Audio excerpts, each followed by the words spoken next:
तुम्हा सगळ्यांचं पुन्हा एकदा स्वागत। तुम्ही पाहताय आम्ही सारे खवय्ये आणि आता आपण करणार आहोत राजमा टाकोस। त्यासाठी लागणाऱ्या पुऱ्या आपण तळून घेतल्या। आता आपल्याला काय करायचं पुढे? आता आपल्याला राजम्याची हे करायची, एक भाजी करायची ती।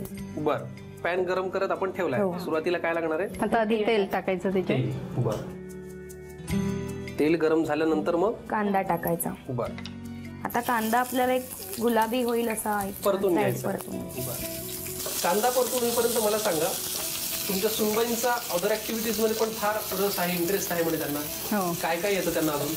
तिने डान्स मध्ये विशारद केलंय। बरं, आणि आता MBA ची तिची शेवटची म्हणजे रिझल्ट लागेल आता।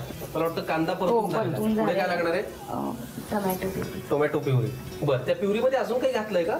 टोमॅटो प्युरी मध्ये आलं लसूण पेस्ट पण आपण घालू, त्याच्यातच ऍड केलेली वेगळी अशी केली।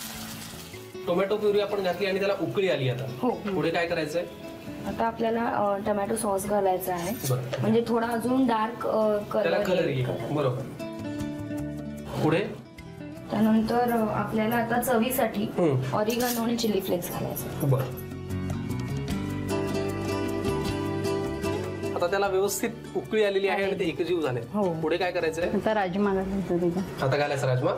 हा घ्या चमचा। पुढे काय करायचं? आता हे थोडं याच्यात मिक्स झालं की मग त्याच्यानंतर ते पुरीवर आपण घालून सर्व छान पसरवायचं आणि सर्व करायचं, गार्निश करून सर्व। तिखट मीठ, चाट मसाला नाही, चाट मसाला वरून घालायचा, मीठ घालून। बरं, तिखट आणि मीठ आता आपण घालतोय। बरं, ठीक आहे। म्हणजे चला, राजमा टाकोस साठी लागणारे आपले 2 टप्पे पूर्ण झाले। आधी आपण पुऱ्या तयार करून घेतल्या, आता ही राजम्याची आपण भाजी म्हणू शकू तेही आपण तयार करून घेतलं। लगेच आपण पुढच्या कृतीकडे वळूया। राजम्याची ही भाजी आपली तयार झालेली आहे। आता आपल्याला टाकोस तयार करायचे। कसं करायचं पुढची कृती? आता या पुऱ्यांवरती राजमाची हे भाजी घालायची।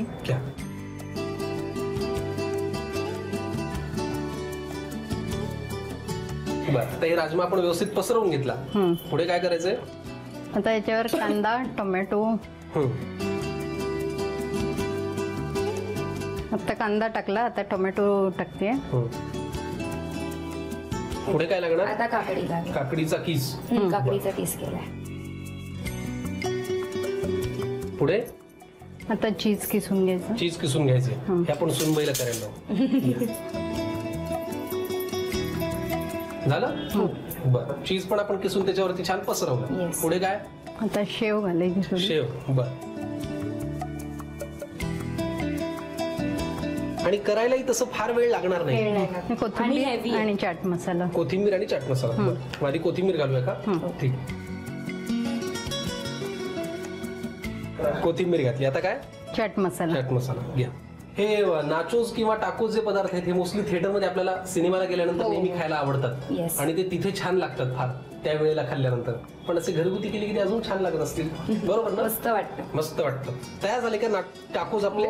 फॅन्टॅस्टिक। राजमा टाकोस तयार झालेले आहेत, एवढे छान सजवलेले आहेत सासूबाई आणि सुनबाईंनी मिळून। पटकन तुम्ही लिहून घ्या रेसिपीसाठी लागणारं साहित्य आणि कृती। राजमा टाकोस करण्याकरता लागणारं साहित्य: रात्री भिजवून सकाळी उकडलेला 1 ते 1.5 वाटी राजमा, किसलेली काकडी, बारीक चिरलेली कोथिंबीर, बारीक चिरलेला कांदा, बारीक चिरलेला टोमॅटो, चाट मसाला, शेव, समप्रमाणात मैदा आणि मक्याचं पीठ घेऊन मळलेली कणिक, आलं लसूण पेस्ट घालून तयार केलेली tomato puree, chilli flakes, oregano, tomato sauce, चवीनुसार लाल तिखट आणि मीठ। कृती: प्रथम समप्रमाणात मैदा आणि मक्याचं पीठ घेऊन कणिक चांगली मळून घ्यावी। त्या कणकेच्या मध्यम आकाराच्या गोल पुऱ्या लाटून त्या फुगू नयेत म्हणून त्याला चमचा किंवा सुरीने छिद्र पाडावीत आणि ह्या पुऱ्या गरम तेलात तळून घ्याव्यात। राजम्याची भाजी करण्याकरता प्रथम कढईमध्ये तेल गरम करून घ्यावं। गरम तेलात चिरलेला कांदा परतून घ्यावा। त्यात tomato puree, tomato sauce, chilli flakes आणि ओरिगॅनो घालून मिश्रण एकजीव करावं। मिश्रण एकजीव झाल्यावर त्यात रात्रभर भिजवून उकडलेला राजमा घालून लाल तिखट आणि चवीपुरतं मीठ घालावं आणि भाजी चांगली परतून घ्यावी।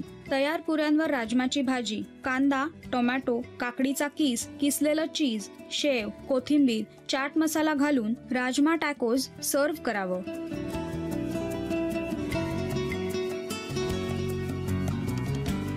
पहिला पदार्थ आपण राजमा टाकोस पाहिला, जो सासूबाईंनी केला आणि सुनबाईंनी हातभार लावला. आता हा पदार्थ सुनबाई करणार आहेत, सासूबाई थोडा हातभार लावणार आहेत, बरोबर ना? बरं, चला काय या पदार्थाचं नाव आहे? Biscuit coconut roll. बरं, बिस्किट कोकोनट रोल साठी काय साहित्य लागतं ते आम्हाला सांगा. बिस्किटाचा चुरा, desiccated coconut, condensed milk, chocolate syrup, garnish करण्यासाठी काजू आणि चेरी. बिस्किट कोकोनट रोल साठी लागणारं साहित्य काय ते आपण पाहिलं. Yes. साहित्य खूपच कमी आहे. कृती करायला किती वेळ लागतो? एक 10 मिनिटं. 10 मिनिटं. कृतीकडे जाऊयात, पण त्या आधी घेऊयात एक छोटीशी विश्रांती. पटकन जा, पटकन परत या, पाहत राहा आम्ही सारे.